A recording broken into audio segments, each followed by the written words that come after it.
पढ़ रहे हैं। तो कुछ नियम ऐसा है कि हम लोग बहुत सहयोग कर देते हैं बच्चों को, जैसे कि यहाँ जो 10 दिन लगातार नहीं आए तो उसका नामांकन रद्द करने का प्रावधान है। पर हम समझते हैं कि बच्चे इतना दूर से आते हैं, मेहनत आते हैं, कुछ प्रॉब्लम है, तो किसी का तो जेन्युइन प्रॉब्लम होता है, पर किसी का बहुत जेन्युइन प्रॉब्लम नहीं होता और ना ही वो गार्जियन को बता के रखता है। जब उसका नामांकन यहाँ रद्द हो जाता है, इंफॉर्मेशन हम लोग दे देते हैं विभाग को कि नाम कट गया, तो बच्चे रोके रोके आते हैं कि मेरा नाम कट गया, मेरा नाम कट गया। जब उसके बाद हमारे नाम को कुछ नहीं रहता, नाम काटने से पहले 3-4 बार मौका देते हैं कि हम नाम काटने बच्चे अब आ जाए, अब आ जाए, नहीं आता। ये जो रजिस्ट्रेशन का प्रक्रिया है हमारा, तो शिक्षा विभाग को बिहार सरकार उससे अलग है। शिक्षा विभाग बिहार सरकार क्या है कि बिहार में सब सारा काम हो जाता है, हमारा दिल्ली से होता है, सारा चीज दिल्ली से होता है। तो एक बार यहाँ से निकल गया तो फिर हमारे प्रधान सचिव भी कुछ नहीं कर पाते। तो ये चीज आप लोगों को भी समझना है। साथ ही हम कुछ बताते हैं ITI के बारे में, आप लोग जानते होंगे तो ठीक है, नहीं जानते हो कैसे बताएं। जैसे आपका बच्चा यहाँ आता है, उसका 2 साल या 1 साल का कोर्स होता है, कुछ कोर्स 1 साल का, कुछ कोर्स 2 साल का। तो 2 साल यहाँ से पढ़ने के बाद बहुत सारा रास्ता खुलता है। तो पहला रास्ता जो सबसे आसान रास्ता है, हम लोग कैंपस प्लेसमेंट कराते हैं। जैसे अभी फिर देखिए 9 तारीख को मारुति सुजुकी आ रही है कंपनी, 9 तारीख को जो भी ITI का पास लड़का है वो इस कैंपस में भाग लेगा और उसको 24,550 रुपया महीना शुरू होगा गुजरात। तो एक तो सुंदर रास्ता है कि आप ITI करें और मेरे थ्रू हम जो कैंपस करवाते हैं उसके थ्रू वो कैंपस प्लेसमेंट में कहीं मारुति सुजुकी का भी कराते हैं, कभी HMT का कराते हैं, कभी पॉलीकैब का कराते हैं, कुछ LNT का कराते हैं, महिंद्रा का कभी होता है और भी बहुत सारी कंपनियां हैं। जिसको हम लोग सोचते हैं कि कुछ लड़के ऐसे हैं जो कि रेलवे में नहीं जा सकते, टेक्नीशियन में नहीं जा सकते, अपने आप को समझते हैं कि हमसे नहीं हो पा रहा है, सरकारी नौकरी लेना इतना ये तो है नहीं कि 10 सीट से आप क्वालिफाई हमेशा कीजिएगा। तो उसके लिए ये रास्ता है। और प्राइवेट में आप घुस गए एक बार और आपको सच में नॉलेज है, बिहारी लड़का बहुत मेहनती रहता है, सच में नॉलेज है, तो कंपनी को छोड़ती नहीं। और जो बड़ी बड़ी कंपनियां है ना, वो सरकारी से ज्यादा पैसा देती है और वो परमानेंट जॉब के लिए रख लेती है, मतलब वो छोड़ता नहीं है जल्दी, क्योंकि फिर उसको बहुत लॉस है। उतना सिखाने के बाद किसी को छोड़ेगा तो दूसरी कंपनियों में काम करेगा, उसका कॉम्पिटिटर बढ़ेगा और अपना जो है उसका वैल्यू गिर जाएगा। ये वही तो सिखा भी दिया है, अब दूसरे को लाएगा तो फिर ट्रेनिंग कॉस्ट बढ़ जाता है।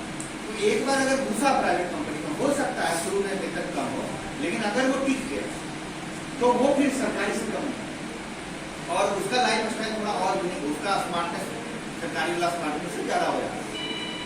ठीक है, पहला है। दूसरा है एक अप्रेंटिसशिप होता है जो ITI करने के बाद होता है, वो रेलवे में भी होता है, बिहार में बहुत हो गया। अब हम लोग शुरू कर रहे हैं, जैसे ITI में भी कोई ITI करने के बाद 3 से 4 सीट यहाँ पे अप्रेंटिस कर सकता है। वो अप्रेंटिस 1 साल का जब होगा तो एज ए उसको माना जाता है कि वो 1 साल का वर्किंग फैक्ट्री में काम करने का वर्किंग एक्सपीरियंस होगा।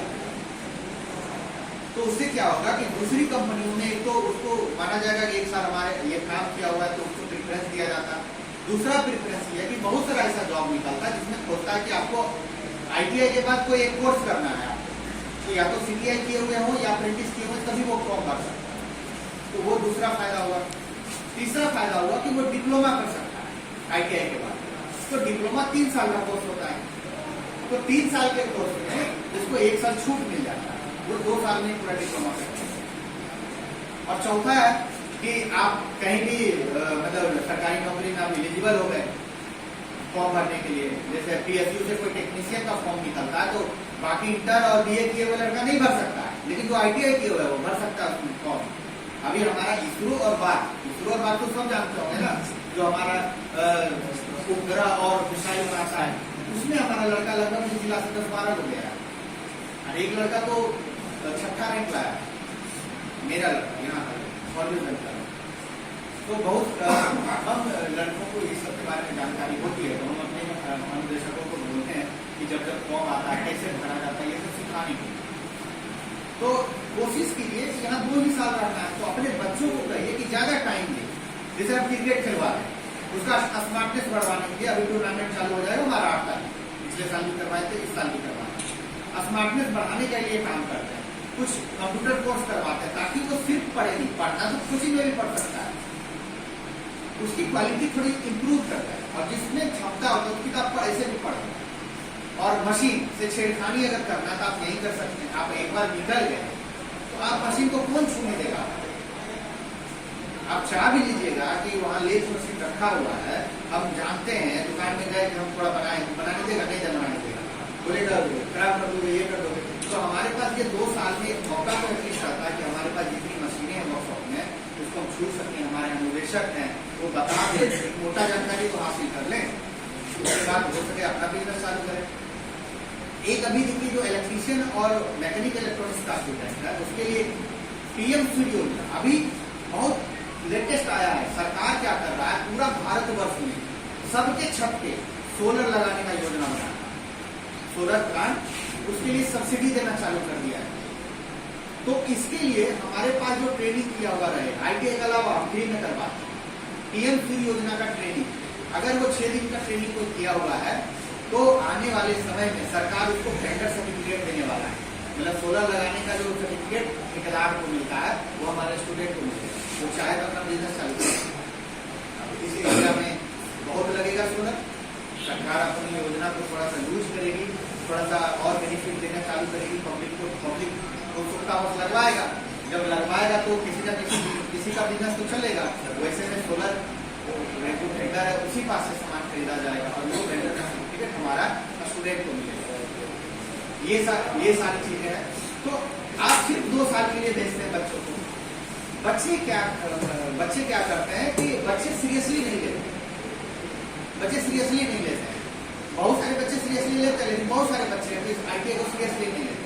हमारे पास मजबूरी हो जाती है कि ज्यादा दिन से नहीं आ रहा तो नाम काटना भी होता है। पर आप लोग इस चीज को ना होने, अपने बच्चे को हमेशा मोटिवेट, 2 साल का बात है, वहां रहो, उसमें ज्यादा टाइम, ठीक है। नियम तो बहुत हार्ड है, 10 बजे आने का नियम है, लोग 11 बजे आना चाहे तो हम ऐसे ही भगा सकते हैं, लेकिन हम चाहते हैं जब ITI जिला में है तो इस जिला के बच्चों को ज्यादा से ज्यादा फायदा हो, ठीक है। दूसरा, अपने मोबाइल नंबर जो है अपने अनुदेशक को आप लोग दे दीजिएगा ताकि बच्चों के बारे में फीडबैक आपको सही से पता चल सकता है। क्या है, बच्चे घर से निकलते हो सके हमारे पास नहीं पहुंच रहे हो, घर में बच्चे आपको कह रहे हैं हमको एप्पल का मोबाइल फोन दिलाइए, वहाँ तो जरूरी है, एप्पल काम में होता है, जबकि ऐसा कोई बात नहीं है। कुछ और बोल रहे हो जो कि आप यहाँ शेयर कीजिएगा, शायद हमको पता चलेगा कि उसकी मेंटलिटी क्या है, ताकि हम उस पर और काम कर सकें और इम्प्रूव करने की कोशिश करें कि हम कैसे इम्प्रूव कर सकते हैं, ताकि और भी बच्चे हमारे इसरो में जाए, बाद में जाए, रेलवे में जाए, बहुत रिजल्ट